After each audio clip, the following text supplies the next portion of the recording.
what's the right word? It's like a fool's errand, I think, is what the is one of the terms. But anyway, that's when that study came to my attention because like again, if you're there, we know there's genetic factors that predispose to autism, and the same thing goes for obesity. There are genetic factors that predispose to it. Doesn't necessarily cause it, but it increases your risk. I'm glad that you touched on the subject because I wanted to ask you exactly about it. So their statement is that they found a cure for autism, and me here in Germany is like what? As far as I know, my understanding beforehand was that autism is actually a byproduct of the human brain evolution. Like there was Right. a reason Yeah. for it to exist, the same way that psychopaths that they have an evolutionary explanation, so for me, Yeah. you found like when they said we found a cure for autism, like, okay, Yeah. could you explain a little bit more? Did you know what they meant by that? Yeah. So I spend a lot of, well, maybe not a lot, but I spend a fair amount of time doing U.S. cable TV news segments where I'm very nonpartisan and I'm very just fact oriented and fact deliverer because I feel like that's my role. My role is not to be a politician. So the facts about autism are that it is likely developed. It's likely a combination of a genetic susceptibility and then an environmental trigger that happens at a specific time that no one really knows what specific time that should be. But it's all most likely in utero. It's all most likely before birth. So all this, like the most recent thing where he said that Tylenol during circumcisions causes autism. I couldn't even bring myself to talk about that on TV because there was nothing I could say that would even be slightly nonpartisan. Like the only thing I could say is that's stupid. And that stupid is not something you can say. You can say that on the BRUCAST, but I'm not sure I can say that on cable TV news in the U.S. But it's stupid. But anyway, the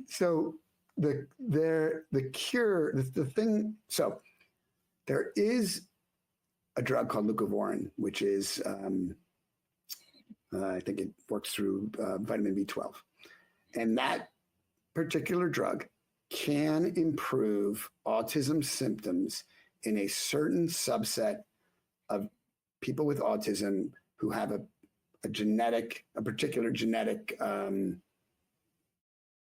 makeup where their B12 processing isn't quite normal or whatever. But it's only for that very small subset of people. That drug doesn't work for any of the other people with autism. So unfortunately, well, it's not just people in the US, and I can't speak to the rest of the world as much, but people in the US have sort of lost their trust in the medical community. And so lots of people get their information from the internet, from social media influencers, from sources that aren't necessarily vetted.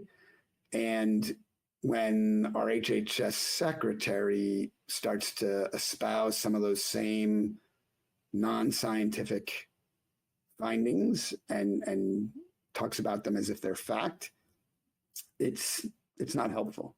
So yeah, I like sometimes try to position myself as a de-influencer. Like I just go on whatever social media and other platforms is just to try to tell people here are actually the facts behind what's being said, and that the interpretation that you're hearing may not actually be the appropriate interpretation because our HHS secretary is neither a doctor nor a scientist. So when he's interpreting studies, I don't necessarily I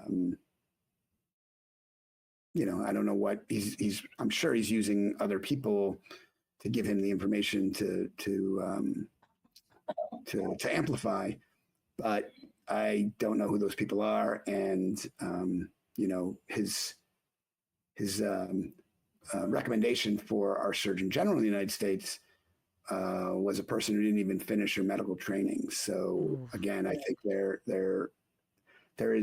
they unfortunately COVID really injected politics into medicine in a way that was never previously a problem, and now it's a big problem. Now everything in medicine is like over politicized for frankly for reasons I don't quite understand, but it is where we are, and so that's why I'm out here trying my best to just tell people a more unfiltered, unbiased um, explanation of what the data show.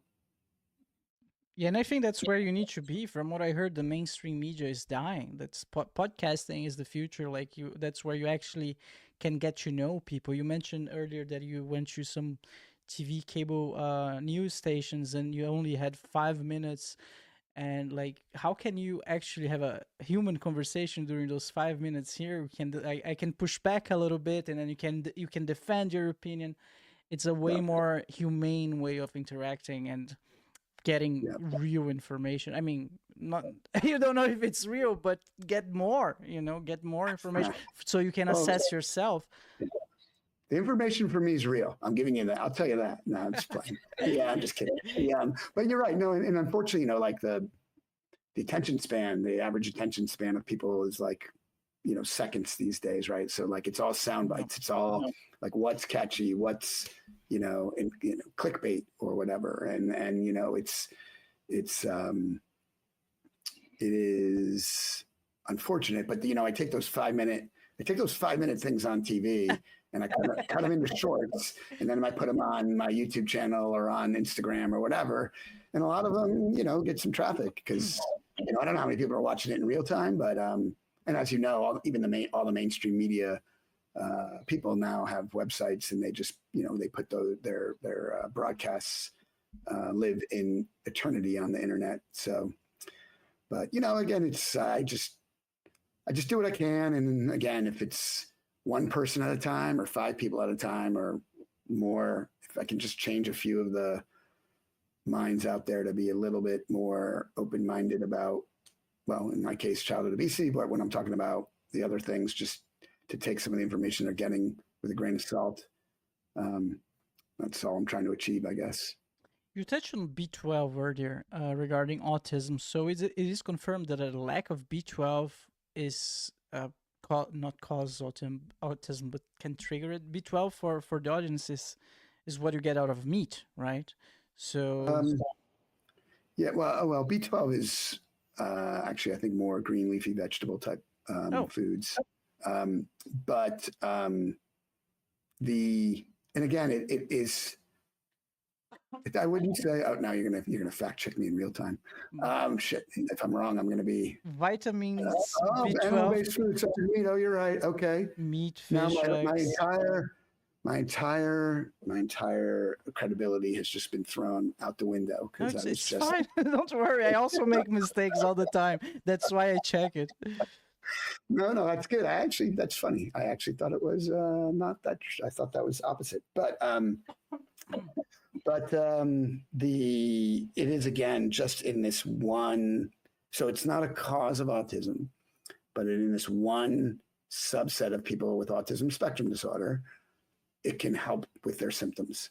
So again, that's where like word choices and nuance are important, because when you say things like, the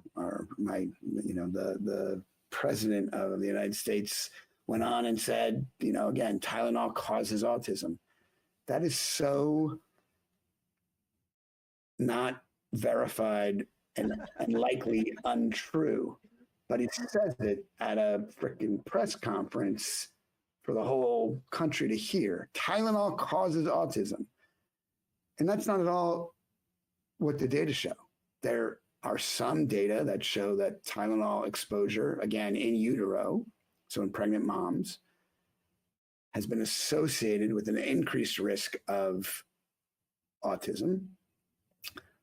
But there are other studies that show that it doesn't increase the risk of autism.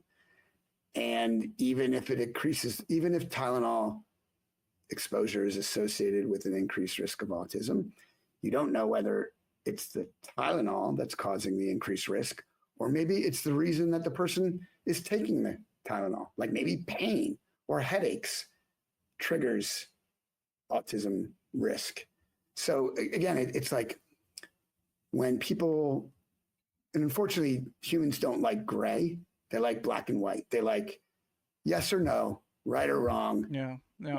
You know, no one wants to hear Yeah. it might be associated with causing, you know, like that doesn't, Americans, or not Americans, people in general just don't like that. But unfortunately, medicine is one of those areas where there's tons of nuance, and it's very hard to say, like we can say smoking causes lung cancer. Yes, we can say that. But there aren't as many definitives, because it doesn't cause lung cancer in everybody. There are people who smoke every day of their lives and never get lung cancer. So it can't be so linear. And that's why it's hard for people to sometimes accept what the medical community is saying, because we do hem and haw a bit, like we do sort of couch our comments, because there is, especially in science, even in the best studies, we talk about like a 95% confidence interval, or a statistically significant to 0.05. But what that actually means is that even in the best studies, there's a 5% chance that the data that you're looking at are just random and not due to the intervention that you're doing. Really? Yeah, that's so statistics, while it's like the most, for many people, one of the most boring topics to discuss, I actually, on my YouTube channel, made a whole episode about statistics to try to explain to people the bell curve and how, you know, scientific studies are conducted and what it means when people talk about statistical significance. Because even in that case, right, you can't say for sure. You can say that it's statistically significant. You say that